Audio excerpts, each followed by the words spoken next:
They laughed at me in front of everyone, calling me washed up and weak. But when I found my daughter's desperate warning hidden in my cigarettes, I walked away from disaster and started preparing my quiet revenge.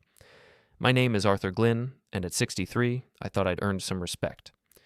After 40 years as a machinist, raising my daughter Lila alone after my wife passed, I figured I'd paid my dues. But sitting in the Rusty Anchor pub that Tuesday night, listening to my son-in-law Wesley and his father Ronald tear me apart in front of half the neighborhood, I realized how wrong I'd been. The Rusty Anchor smelled like stale beer and broken dreams. I'd been coming here for trivia nights since Lila was in high school, back when the regulars treated me like family. Now, at our usual corner table, Wesley Holt leaned back in his chair like he owned the place. "Come on, Art," Wesley said, his voice carrying across 3 tables. "You seriously think that old toolbox of yours is worth anything? My dad's seen better equipment at garage sales." Ronald Holt chuckled, swirling his whiskey. At 63, he was my age, but where I'd spent decades working with my hands, he'd made his money in real estate deals and small investments. His soft fingers had never seen a day of honest work. "Wesley's right," Ronald said, loud enough for everyone to hear. "These old-timers don't understand modern efficiency. Everything's computerized now. No need for all those rusty wrenches and outdated measuring tools." I felt my face burn. Around us, conversations quieted as people turned to listen. The Murphy brothers at the next table exchanged glances. Even Tessa, the waitress who'd been serving me for 15 years, looked uncomfortable as she wiped down nearby tables. "Dad's tools are fine," Lila said quietly from beside Wesley. My 29-year-old daughter looked tired, dark circles under her eyes that hadn't been there a month ago. "He maintained factory equipment for 4 decades. I think he knows what he's doing." Wesley laughed, the sound sharp and dismissive. "Honey, that's sweet, but your dad's living in the past. When's the last time anyone needed a manual machinist? Everything's automated now. CNC machines, computer programming, skills that actually matter in the modern world." "Unlike sitting around collecting pension checks," Ronald added, raising his glass in a mock toast. "Must be nice, Art, getting paid for doing nothing while the rest of us actually contribute to society." My hands tightened around my beer bottle. I'd worked 50-hour weeks for most of my adult life, saved every penny to put Lila through nursing school, and built a modest but comfortable retirement. But these two made it sound like I was some kind of deadbeat. "I earned my pension," I said quietly. "Oh, I'm sure you did," Wesley said, grinning, punching a time clock and following orders. "Real challenging work. Not like running actual businesses, making real decisions that affect people's livelihoods." Wesley owned 3 small businesses around town, a landscaping company, a small construction outfit, and a property management firm. Nothing huge, but he made sure everyone knew about his entrepreneurial spirit. What he didn't advertise was how often he cut corners or how many former employees complained about late paychecks. "At least Dad shows up every day," Lila said, her voice strained. "He's reliable." "Reliable?" Ronald laughed. "Sweetheart, reliability doesn't pay the bills anymore. You need vision, adaptability, the ability to see opportunities others miss. Your father's generation just doesn't have that mindset." I watched my daughter's face crumple slightly. She'd been defending me all evening, but I could see the toll it was taking. Wesley had been wearing her down for months, undermining her confidence, making her question her own judgment. Classic manipulation tactics that I recognized but felt powerless to stop. "You know what your problem is, Art?" Wesley leaned forward, his voice taking on a patronizing tone. "You're stuck in the past, still living in that same little house, surrounded by the same old junk, thinking the world owes you something, but the world's moved on. Progress doesn't wait for people who can't keep up." The Murphy brothers were openly staring now. Tom Murphy had worked construction with me on weekends for years, but he avoided my eyes. His brother Mason studied his beer like it held the secrets of the universe. These were men I'd considered friends, but they weren't saying a word in my defense. "Maybe you should just head home, Art," Ronald suggested, checking his expensive watch. "It's getting late, and I'm sure you have an early bedtime. Us younger folks might stay out a bit longer, talk about real business opportunities." The dismissal was clear. I was being told to leave my own regular hangout because I was too old, too irrelevant, too much of an embarrassment to be around successful people. The worst part was seeing Lila's face, torn between loyalty to her father and fear of contradicting her husband in public. I stood up slowly, my chair scraping against the worn wooden floor. "I think I'll step outside for a smoke." "Good idea," Wesley said. "Take your time." The laughter that followed me to the door felt like knives between my shoulder blades. Outside, the October air was crisp and clean after the stale atmosphere of the pub. I pulled out my cigarette pack, a habit I'd never quite shaken despite Lila's constant nagging about my health. My hands were trembling slightly, whether from anger or humiliation, I couldn't tell. As I opened the pack, something white caught my eye. Folded small and wedged between the cigarettes was a piece of paper.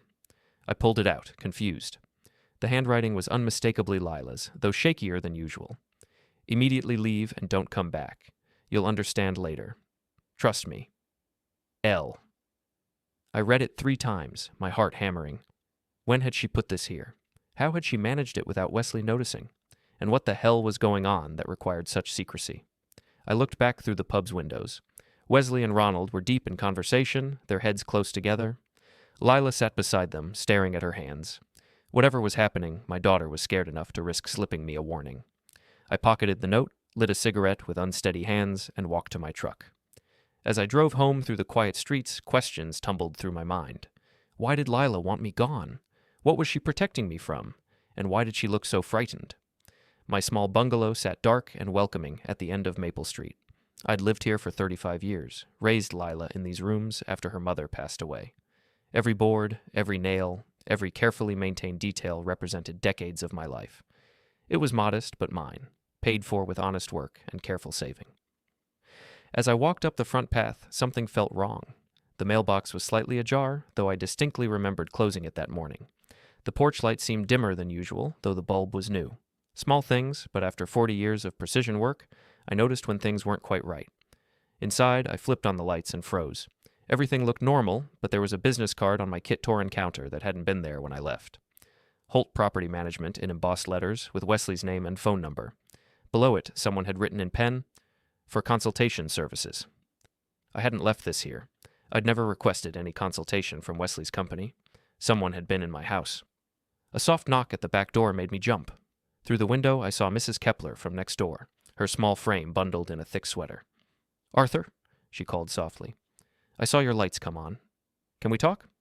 Mrs. Kepler was 74, a retired teacher who kept meticulous records of everything that happened on our quiet street. If someone had been at my house, she'd have noticed. I opened the door, and she stepped inside, looking nervous. "I've been waiting for you to come home," she said. "There were men here earlier. 2 of them, in a dark sedan. They spent about an hour inside your house." "What time was this?" "Around 7:30, right after you would have left for the pub. They had keys, Arthur. They walked right in like they owned the place." 7:30. I'd left for trivia night at 7:15. Someone had been watching, waiting for me to leave, and they'd had keys to my house, keys I'd never given out except to Lila. "Did you recognize them?" I asked. Mrs. Kepler shook her head. "Strangers to me, but one was about your age, well-dressed. The other was younger, maybe late 30s. They carried some papers and what looked like a small toolbox." A deep chill coursed through me. A well-dressed man my age and a younger man in his late 30s. Ronald and Wesley. They'd been in my house while I was being humiliated at the pub, going through my things with keys they shouldn't have had. "Mrs. Kepler, would you mind writing down exactly what you saw? Times, descriptions, anything you remember?" She nodded grimly. "I already started a log. Something didn't feel right about it. I'll have it ready for you tomorrow." After she left, I walked through my house room by room. In my study, papers seemed slightly out of order. My filing cabinet, where I kept important documents, showed tiny scratches around the lock. In the bedroom, my dresser drawers weren't quite flush. Someone had searched them and tried to put everything back. Most disturbing was my old toolbox in the garage. It had a false bottom where I kept emergency cash and backup copies of important papers. The hidden compartment was still locked, but the main toolbox had been moved. Whoever had been here knew about the false bottom and had been looking for it. I sat at my Kit Torrin table, staring at Wesley's business card and Lila's warning note. 2 pieces of a puzzle that painted a terrifying picture. My son-in-law and his father had keys to my house, had searched through my belongings, and were planning something that scared my daughter enough to risk warning me. At 11:30, my phone rang. Lila's number. "Dad?" Her voice was barely a whisper. "I can't talk long. I'm in the bathroom. Are you okay? Did you get home safe?"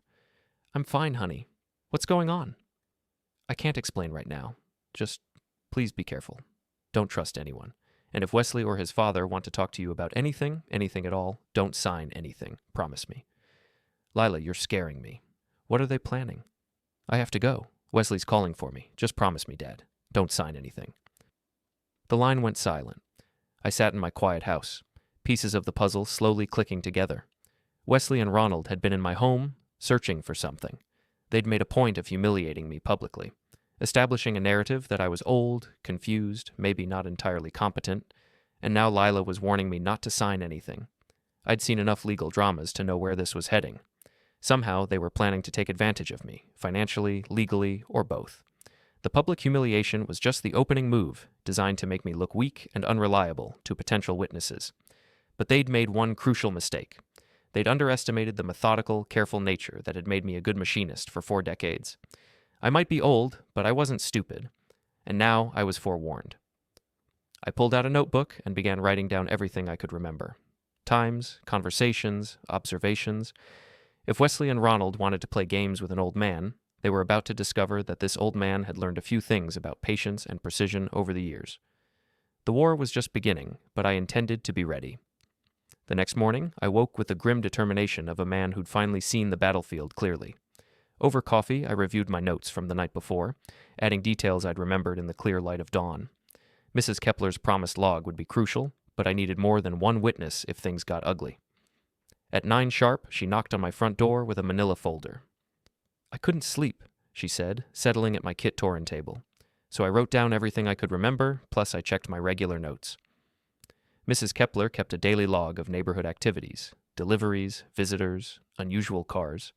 What I'd dismissed as elderly nosiness now looked like invaluable documentation. The sedan arrived at 7:28. She read from her neat handwriting. Dark blue, maybe a Buick.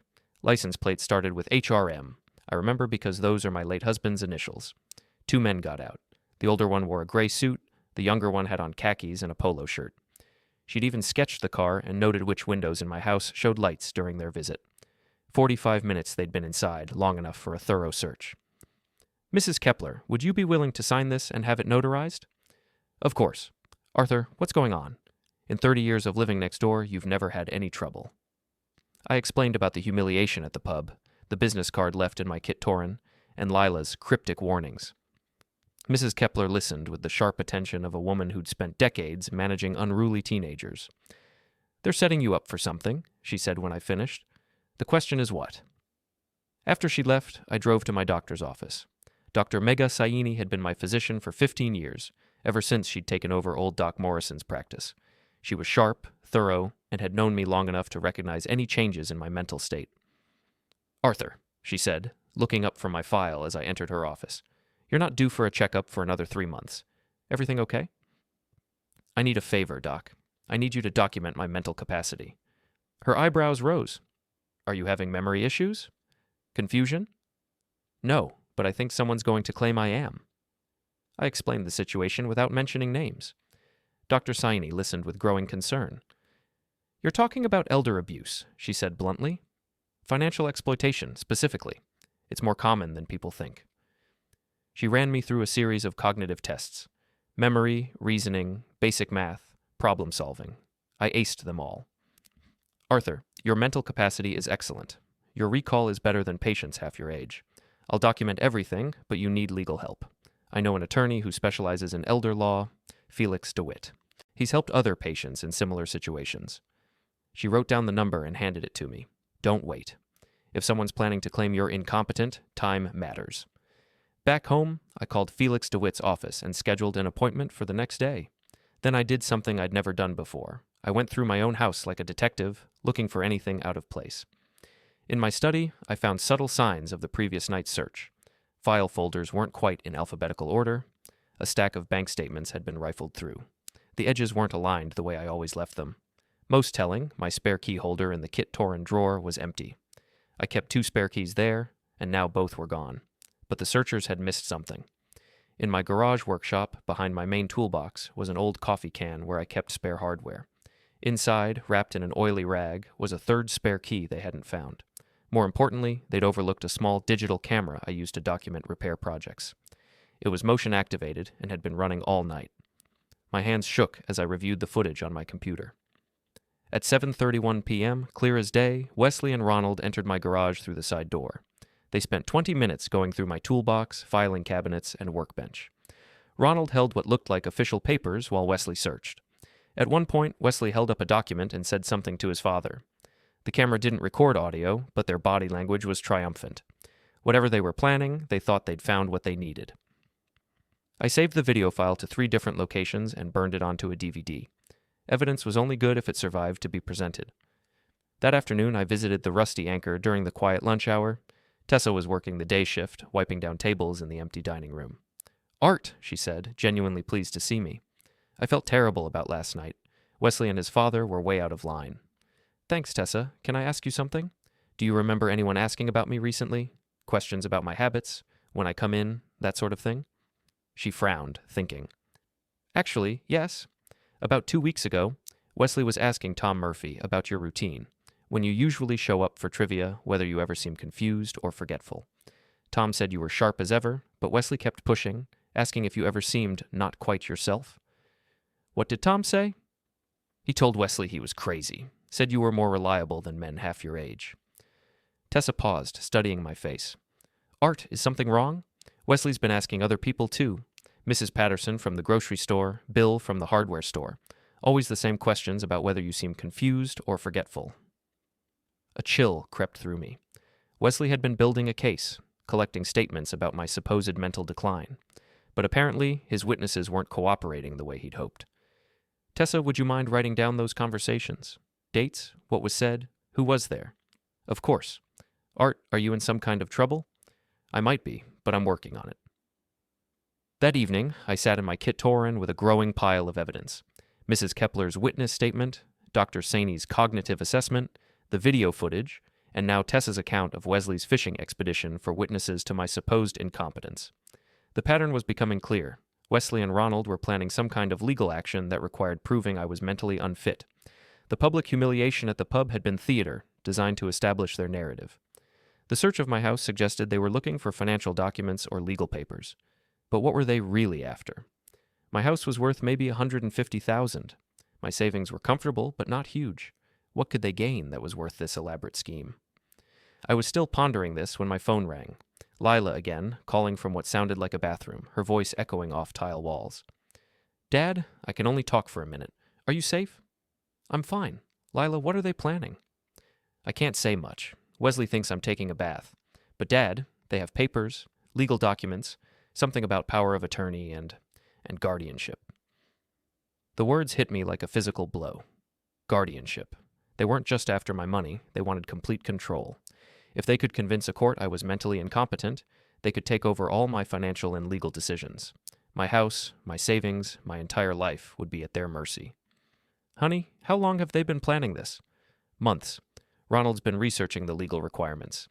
They think if enough people say you seem confused and if they can show you're making poor decisions..." Her voice trailed off. "What poor decisions?" "They're going to claim you've been giving away money, large amounts, to strangers, online scams, things like that. They've been setting up fake transactions." The line went quiet except for running water, probably Lila turning on the faucet to mask our conversation. "Dad, I tried to stop them.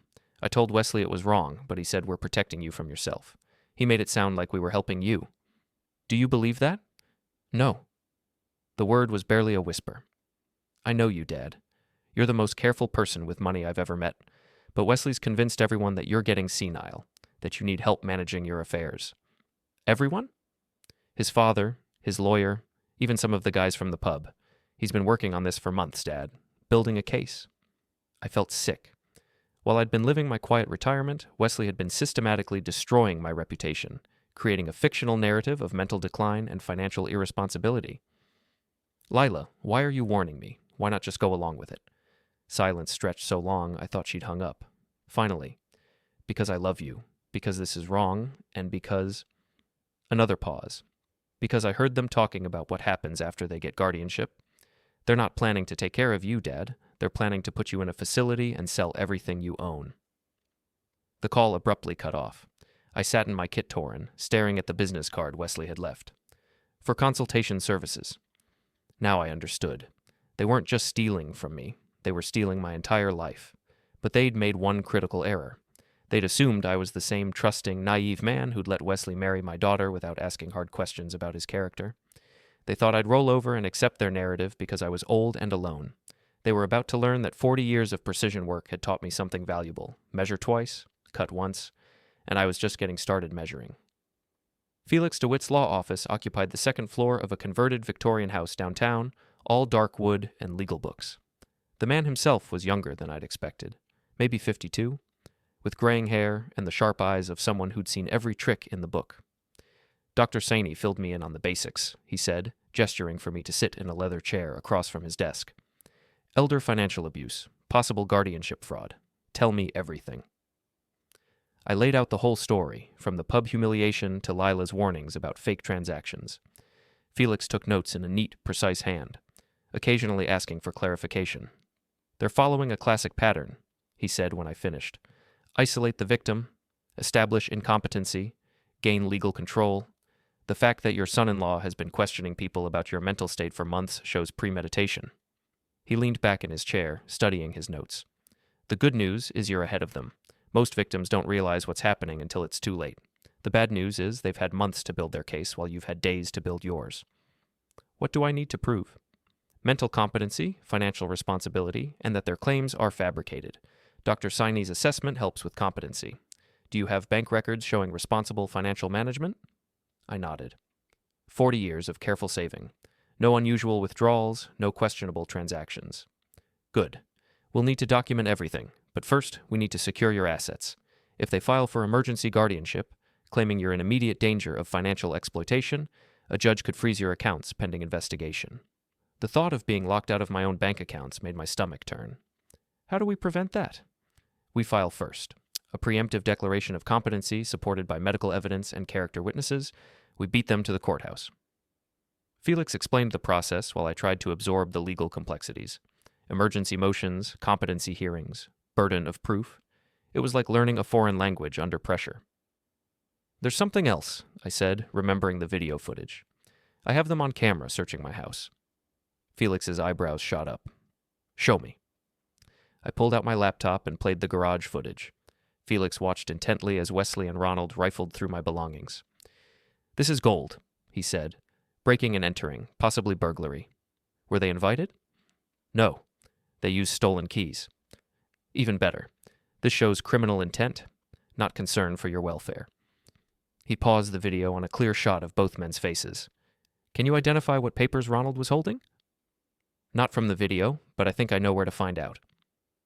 After leaving Felix's office, I drove to the county courthouse and requested public records for any recent filings involving my name. The clerk, a bored-looking woman in her 40s, ran the search and handed me a thin folder. Just one item, she said. Filed yesterday. My hands trembled as I opened the folder. It was a petition for emergency guardianship, filed by Wesley Holt on behalf of Arthur Glynn, claiming I was suffering from age-related cognitive decline and making financially irresponsible decisions that threaten his welfare and estate.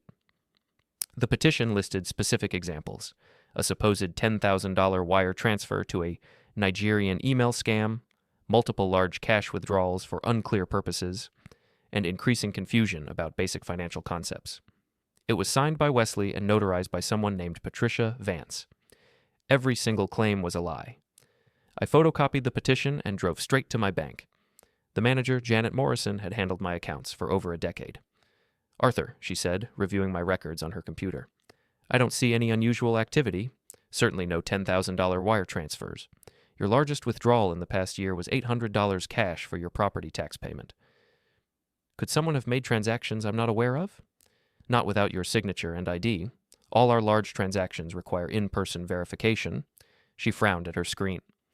Although, there was an attempted online login to your account 3 days ago, from an IP address registered to a business called Holt Property Management. A chill ran through me.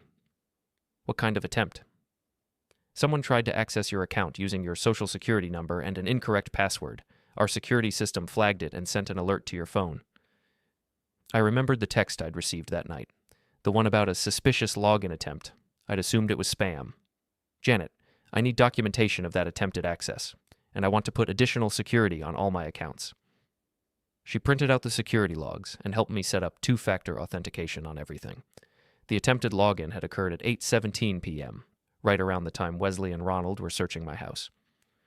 Arthur, Janet said as I prepared to leave, if someone's trying to access your accounts fraudulently, you should file a police report. I'm working on it. Back home, I called Felix with the new information. The fake petition, the attempted account access, the forged financial transactions, the case was building. "We need to move fast," Felix said. "If they're filing fraudulent petitions, they might try for an emergency hearing. Can you get me character witnesses by tomorrow?" I spent the rest of the day calling people I'd known for decades. Tom Murphy from the pub, Bill Henderson from the hardware store, my former supervisor at the plant. Most were shocked to learn about Wesley's claims and eager to help. Art confused. Tom laughed when I explained the situation. "You remember every baseball statistic from the past 50 years and can calculate tips in your head faster than most people can use a calculator. Wesley's talking nonsense." By evening, I had 7 people willing to testify to my mental competency and financial responsibility. Felix was impressed when I called with the list. "We'll file our motion tomorrow morning," he said. "But Arthur, you need to be prepared for this to get ugly. They've invested months in this plan. They won't give up easily."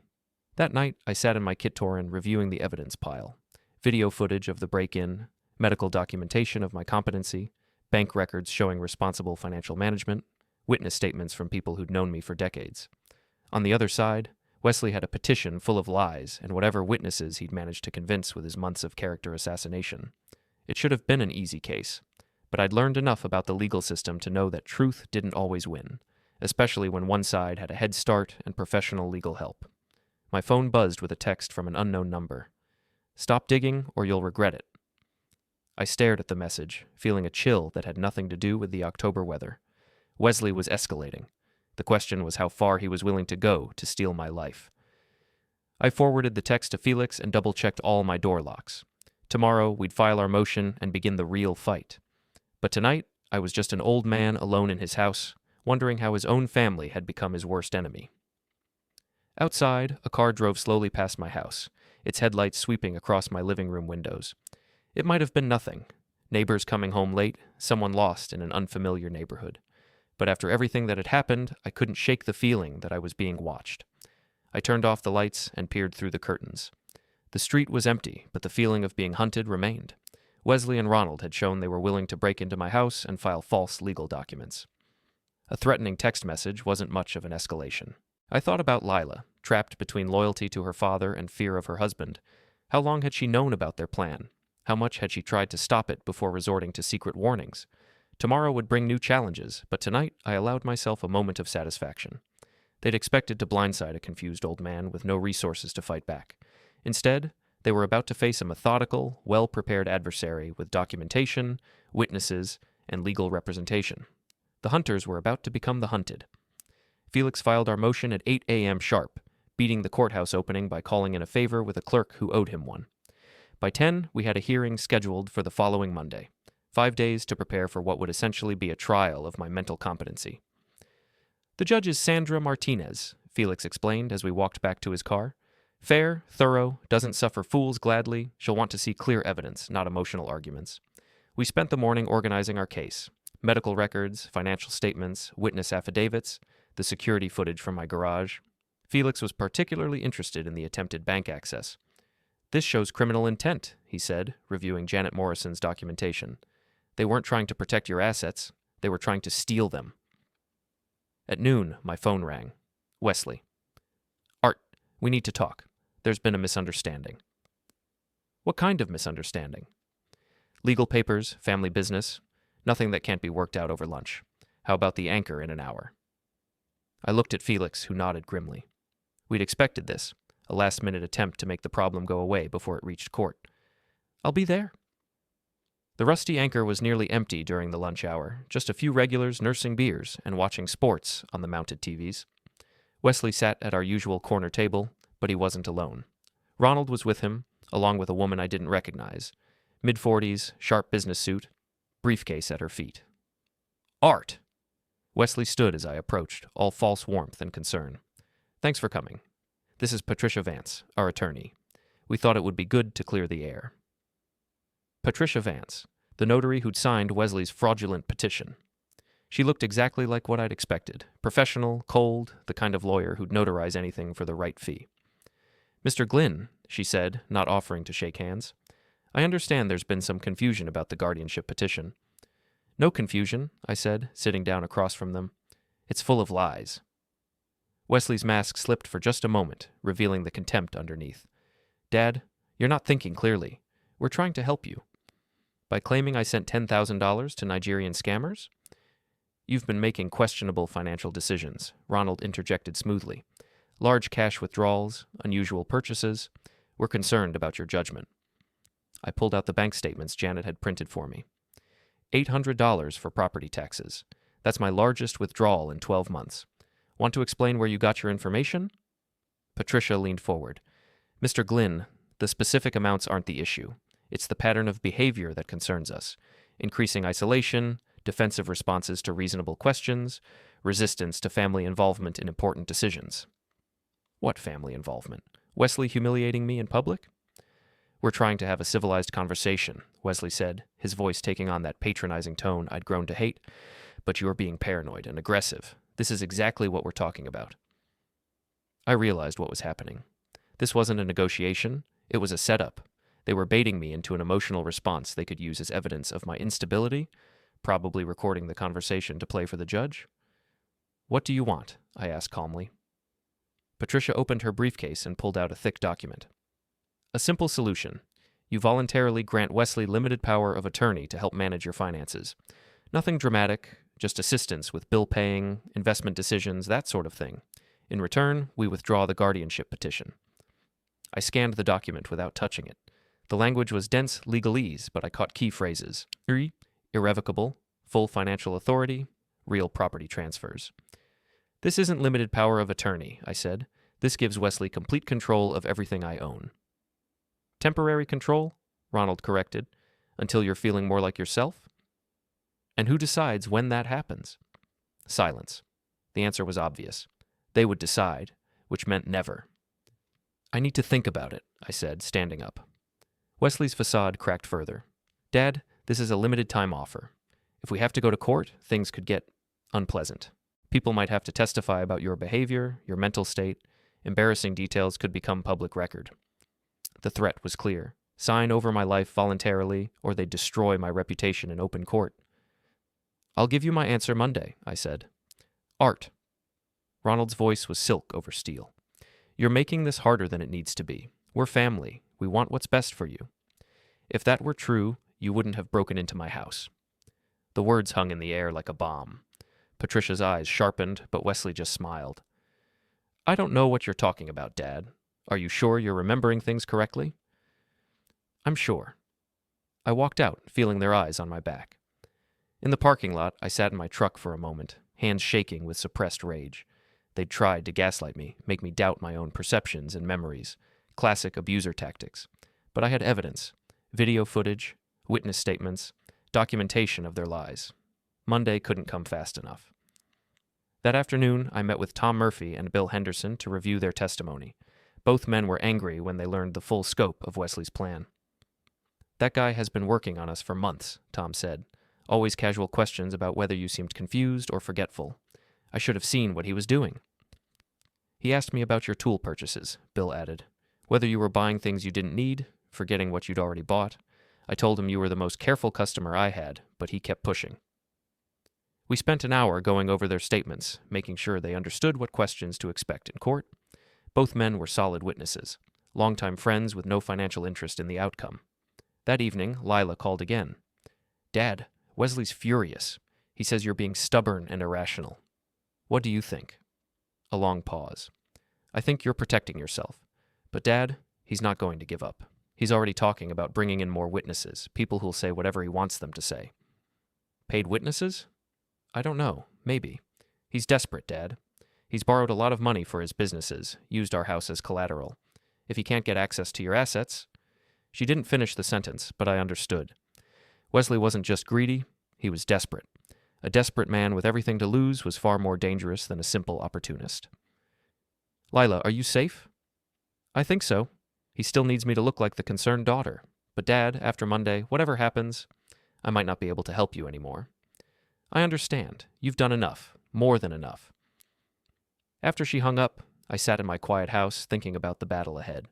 Wesley had money, legal help, and months of preparation. He also had desperation driving him, which made him unpredictable. But I had something he didn't expect, the methodical patience of a man who'd spent 40 years solving complex mechanical problems. Every machine had weak points, and Wesley's plan was starting to show its flaws.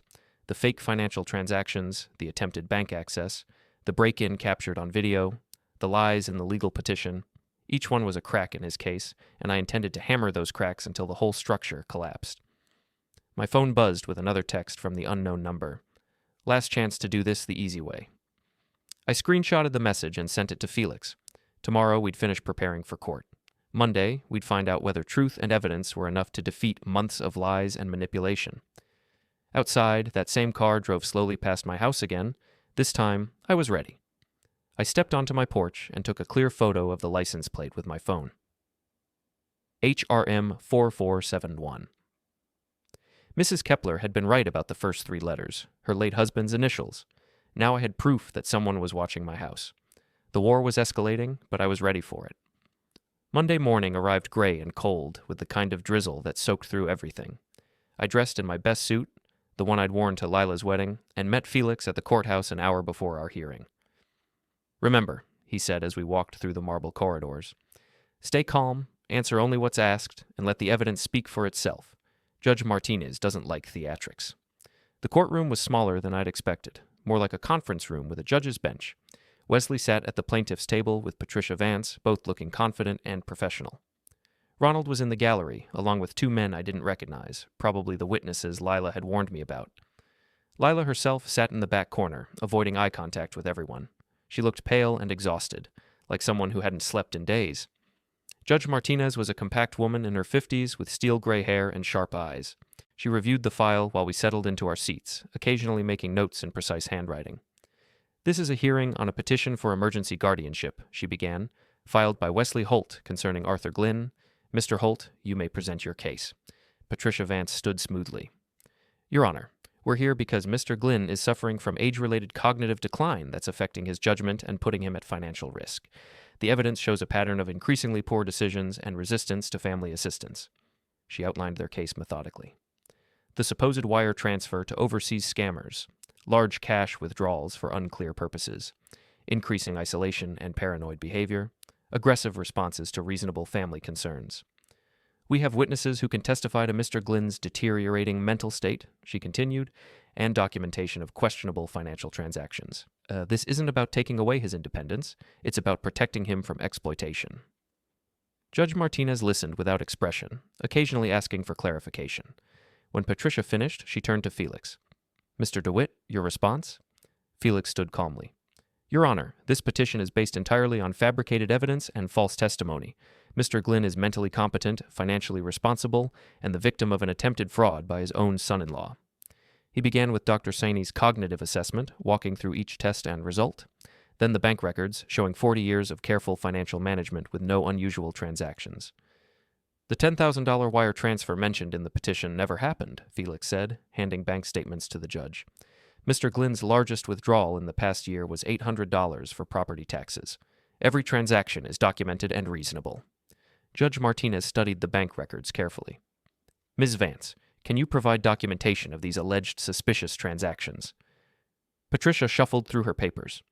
"Your Honor, we have witness statements about unusual behavior and concerning conversations about large expenditures, but no actual bank records showing questionable transactions. The family doesn't have access to Mr. Glynn's accounts, which is part of the problem. He's become secretive and defensive about his finances." Felix smiled slightly. "Your Honor, Mr. Glynn's bank manager is present and can testify about his account activity." Janet Morrison took the witness stand and calmly demolished Wesley's claims. No suspicious withdrawals, no unusual activity, no signs of financial irresponsibility. She also testified about the attempted unauthorized access to my accounts from Wesley's business IP address. "Someone tried to hack into Mr. Glynn's accounts?" Judge Martinez asked. "Yes, Your Honor. 3 days before this petition was filed. Our security system flagged it as a potential fraud attempt." Wesley's confident expression was starting to crack. Patricia whispered urgently in his ear, but he just stared at the table. Felix called Tom Murphy next. Tom testified about Wesley's months-long campaign to gather negative information about my mental state and how he'd refused to provide it. "Wesley kept asking if Art seemed confused or forgetful," Tom said. "When I told him Art was sharp as ever, Wesley got frustrated, said I wasn't being helpful to the family." Bill Henderson gave similar testimony, describing Wesley's fishing expedition for witnesses to my supposed incompetence. Then Felix played his ace, the security footage from my garage. Your Honor, this video shows the petitioner and his father illegally entering Mr. Glynn's home and searching through his belongings 3 days before filing their petition. The courtroom was silent as the video played on a laptop screen. Wesley and Ronald, clearly identifiable, rifling through my toolbox and filing cabinets. Judge Martinez watched intently, occasionally asking Felix to replay certain sections. "Mr. Holt," she said when the video ended, "were you invited into Mr. Glynn's home on this date?" Wesley looked at Patricia, who nodded reluctantly. "Your Honor, my client was concerned about his father-in-law's welfare and was checking on his living conditions." "With stolen keys? Without Mr. Glynn's knowledge or consent?" "Family members often have keys to elderly relatives' homes for emergency purposes." "Mr. Glynn, did you give your son-in-law keys to your house?" I stood. "No, Your Honor. The keys were taken from my kit-torn drawer without my permission." Judge Martinez made several notes, her expression growing colder. "Ms. Vance, do you have witnesses to present?" Patricia called the 2 men from the gallery. The first claimed to be a neighbor who'd seen me acting confused and disoriented. Under Felix's cross-examination, he admitted he'd never actually spoken to me and couldn't identify my house on a street map. The second witness claimed to work at a local store where I'd supposedly made large, inappropriate purchases. Felix produced receipts showing I hadn't shopped at that store in over 2 years. Both witnesses crumbled under questioning, clearly coached and poorly prepared. Finally, Patricia called Wesley himself. "Mr. Holt, please describe your concerns about your father-in-law's mental state." Wesley launched into a rehearsed speech about my increasing confusion, paranoid behavior, and resistance to family help. He painted himself as a concerned son-in-law just trying to protect an elderly relative from his own poor judgment. Felix's cross-examination was surgical. "Mr. Holt, you testified that Mr. Glynn made a $10,000 wire transfer to overseas scammers. Do you have any documentation of this transaction?" No, but he told family members about it." "Which family members?" "My wife, Lila." "Is Mrs. Holt here today?" Wesley glanced back at Lila, who was staring at her hands. "Yes, but she's too upset to testify." "Mr. Holt, bank records show no such transaction ever occurred. Were you lying in your petition, or are you lying now?" "I object." Patricia stood quickly. "Overruled," Judge Martinez said. "Answer the question, Mr. Holt." Wesley stammered through a non-answer about misunderstandings and family communications. Felix pressed harder. "Mr. Holt, did you attempt to access Mr. Glynn's bank accounts without his permission?" "No." "Your Honor, I'd like to present evidence of IP address logs showing unauthorized access attempts from Mr. Holt's business computer." Felix handed over the technical documentation Janet had provided. Wesley's face went pale as the judge reviewed the evidence. "Mr. Holt, this shows multiple attempts to access Mr. Glynn's accounts from your business network. How do you explain that?" There must be some mistake. Maybe someone else used my computer." "Who else has access to your office after hours?" Wesley looked trapped. Any answer would either implicate him directly or suggest he was careless with sensitive information.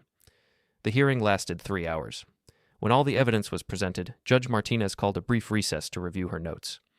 Felix and I sat in the hallway, watching Wesley and Patricia argue in hushed tones near the water fountain. Ronald paced nearby, checking his phone constantly. "How do you think it went?" I asked. "Better than I hoped." Their case fell apart completely.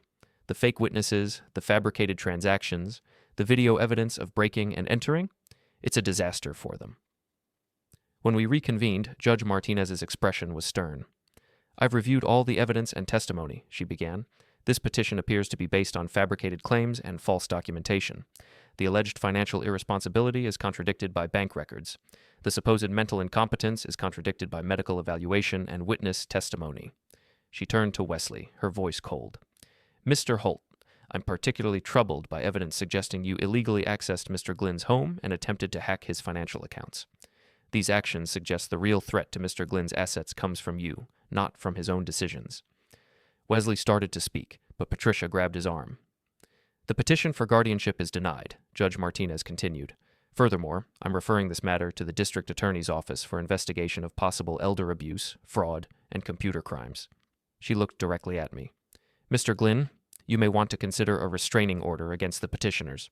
This court will expedite any such request." The gavel fell with a sharp crack that echoed through the small courtroom. Wesley sat frozen, staring at the table. Patricia was already packing her briefcase, clearly eager to distance herself from the wreckage. Ronald had disappeared entirely, probably slipping out during the judge's final remarks. Felix shook my hand warmly. Congratulations, Arthur. Complete victory. But as I looked back at Lila, still sitting alone in the corner with tears streaming down her face, victory felt hollow. I'd won the legal battle, but my family was destroyed. Wesley would never forgive this humiliation, and Lila was caught in the middle. Outside the courthouse, reporters were waiting. Someone had tipped them off about the elder abuse angle. Wesley pushed through them without comment, but I could see the rage in his eyes. This wasn't over. It was just beginning. 3 days after the hearing, Wesley's world began to collapse in spectacular fashion. It started with the district attorney's investigation. Detective Calla Torin called me Thursday morning to schedule an interview about the attempted fraud. By afternoon, she was at Wesley's office with a warrant to seize his computers and financial records. Mr. Glynn, she explained when I met her at the police station, your case opened up a much bigger investigation. We found evidence that Mr. Holt has been running similar schemes on other elderly clients through his property management business. The scope was staggering. Wesley had been targeting elderly homeowners, offering property management services, then gradually gaining access to their finances. Over 3 years, he'd stolen nearly $500,000 from 7 different victims. Your case was different because you fought back, Detective Torin said. Most victims don't realize what's happening until it's too late.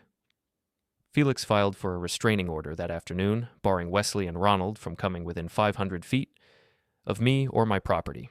The judge granted it immediately, citing the evidence from Monday's hearing.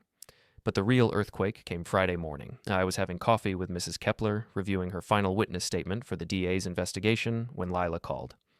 Dad? Her voice was shaky, barely controlled. Can I come over? I need to tell you something. She arrived 20 minutes later, looking like she hadn't slept since the hearing. Dark circles under her eyes, clothes wrinkled, hands trembling as she sat at my Kit Torin table. Wesley's gone, she said without preamble. Gone? He cleaned out our bank accounts yesterday and disappeared.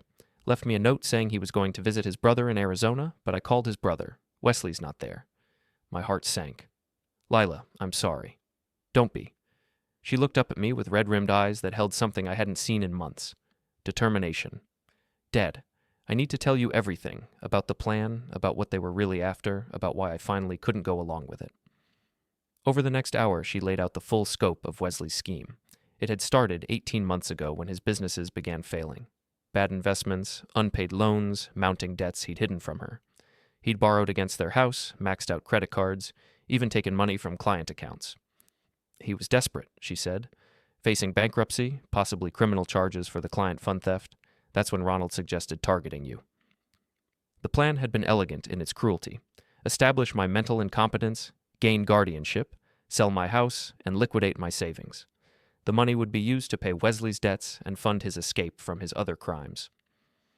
They researched everything, Lila continued. Legal requirements for guardianship, how to fake financial irresponsibility, which witnesses they'd need to buy off. Ronald even found a corrupt notary willing to backdate documents. Patricia Vance? Yes, she's done this before, apparently. Ronald has connections in the legal community, people who'll bend rules for the right price. The most chilling part was how they'd planned to dispose of me afterward. Once they had guardianship, they'd move me to a state-run facility, claiming I needed specialized care they couldn't provide. My house would be sold for my benefit, and my savings would disappear into care costs and administrative fees. By the time anyone questioned it, the money would be gone, and Wesley would be living somewhere without extradition treaties, Lila said. When did you realize what they were really planning? About 2 months ago. I overheard a phone call between Wesley and Ronald talking about nursing homes and how long it would take to liquidate your assets. That's when I knew this wasn't about protecting you. It was about destroying you. She'd tried to talk Wesley out of it, but he'd become increasingly desperate and paranoid. When she threatened to warn me directly, he'd made it clear that crossing him would have consequences. He said if I ruined this for him, he'd make sure I lost everything too. The house, my job, my reputation. He had leverage over me. What kind of leverage? Lila's face crumpled. I made a mistake at work. A medication error that could have seriously hurt a patient. Wesley found out and said he'd report me to the nursing board if I didn't cooperate. I could lose my license, face criminal charges. The manipulation was complete. Wesley had trapped her between loyalty to her father and fear for her own future. The cigarette pack warning had been her desperate attempt to protect me without openly defying him. But after the hearing, watching you fight back so calmly and methodically, I realized I was ashamed of myself. You raised me to stand up for what's right, and I was helping someone steal your entire life." She pulled out a manila envelope and set it on the table. "Everything's in here. Recorded phone calls, copies of their real financial documents, names of their other victims, evidence of the nursing home plan. I've been collecting it for weeks, trying to find the courage to do the right thing." I opened the envelope and found a treasure trove of evidence. Bank statements showing Wesley's massive debts, recorded conversations between him and Ronald planning my exploitation, even emails discussing which nursing facility would ask the fewest questions about my placement. "Lila, this is enough to put them both in prison for decades." "I know, that's why I'm giving it to you." She stood up, suddenly looking older than her 29 years. "I'm filing for divorce today. I'm also turning myself in to the nursing board about my mistake. Whatever happens, I can't live with lies anymore." I stood and hugged my daughter for the first time in months. "I'm proud of you." "Are you? Even though I almost let them destroy you?" "You saved me. The warning, the evidence. Without your help, they might have succeeded." After Lila left to meet with her lawyer, I called Detective Torin and Felix. The new evidence would expand the criminal case exponentially and provide grounds for federal charges if Wesley had fled across state lines. "This is a prosecutor's dream," Felix said, reviewing the recorded conversations. "Clear evidence of conspiracy, elder abuse, fraud, and now flight to avoid prosecution." That afternoon, the story broke on local news. "Local businessman flees after elder abuse charges" ran as the lead story, complete with photos of Wesley and details of his other victims. The reporter had done her homework, interviewing several elderly clients who'd been swindled by his property management schemes. By evening, Wesley's face was on wanted posters, and his photo was being shared on social media. Ronald had been arrested trying to board a flight to Mexico, apparently unaware that his son had abandoned him to face the consequences alone. I sat in my quiet Kit Torin that night, surrounded by the evidence of Wesley's crimes and the wreckage of his schemes. Justice was being served, but the cost had been enormous. My relationship with Lila was damaged, possibly permanently. My peaceful retirement had been shattered by months of stress and legal battles. But as I looked around my house, still mine, still filled with 40 years of memories, I felt something I hadn't experienced in months. Peace. Wesley had underestimated the methodical patience of an old machinist. He thought he could rush his scheme, overwhelm me with legal complexity and emotional manipulation. Instead, he'd made the classic mistake of any poorly planned operation. He'd left too many loose ends and trusted the wrong people. My phone rang. Detective Torin. "Mr. Glynn, we got him. Wesley was arrested at a bus station in Phoenix trying to buy a ticket to Tijuana. He had $40,000 in cash and a fake ID. What happens now?" "Extradition back here, formal charges, trial. With the evidence your daughter provided, he's looking at 15 to 20 years minimum. Ronald's already talking about a plea deal." After she hung up, I called Lila to give her the news. She cried when I told her Wesley had been caught. Whether from relief, grief, or exhaustion, I couldn't tell. "Dad, I know I have a lot to make up for. I know you might never trust me completely again." "Lila, you made mistakes, but you did the right thing in the end. That's what matters." "What happens now? With us, I mean." I thought about it carefully. "We start over. Slowly, carefully, but we start over." 6 months later, I sat in the same courtroom where Wesley's guardianship petition had been denied, watching him be sentenced to 18 years in federal prison. Ronald got 12 years and was ordered to pay restitution to all their victims. Lila was in the gallery, wearing her nursing uniform. She'd kept her job after voluntarily reporting her medication error and completing additional training. The nursing board had been lenient, recognizing that she'd been under duress and had taken responsibility for her actions. Wesley looked older, grayer, broken by months in jail awaiting trial.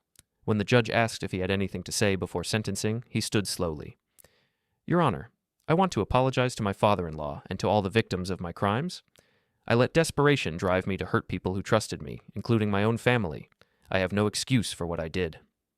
He glanced back at me briefly, and I saw something that might have been genuine remorse, or maybe just the hollow regret of a man who'd gambled everything and lost. The judge was unmoved. "Mr. Holt, you preyed on elderly victims in a systematic, calculated manner. You betrayed family trust and exploited legal systems designed to protect vulnerable people. The sentence of this court is 18 years in federal prison, with no possibility of parole for 12 years. The gavel fell with the same sharp crack I remembered from our guardianship hearing, but this time it sounded like justice. Outside the courthouse, reporters asked for my reaction to the sentencing. I kept it simple. Justice was served. I hope other families can learn from our experience and protect themselves from similar schemes. That evening, Lila and I had dinner together for the first time since the whole ordeal began. We talked carefully around the painful subjects, focusing instead on her work, my garden, neutral topics that didn't require us to navigate the emotional minefield of recent history. But as she prepared to leave, she paused at the door. "Dad, I know it'll take time to rebuild what we had, but I want you to know, I never stopped loving you, even when I was too scared to show it properly." "I know, honey. I never stopped loving you either." After she left, I sat on my front porch, watching the sunset over the quiet neighborhood where I'd lived for 35 years. Mrs. Kepler was tending her garden next door, occasionally waving when she caught my eye. The Murphy brothers drove past in Tom's pickup, honking and giving me a thumbs up. My life was mine again. My house, my savings, my dignity, all intact despite Wesley's best efforts to destroy them. The methodical patience that had served me well as a machinist had proven equally valuable in defending my independence. But more than that, I'd learned something important about family, trust, and the courage to do what's right even when it's difficult. Lila had made terrible choices under pressure, but she'd found the strength to correct them when it mattered most. Wesley had thought he was hunting a helpless old man. Instead, he'd awakened something he hadn't expected, the quiet determination of someone who'd spent a lifetime solving complex problems with patience, precision, and careful planning.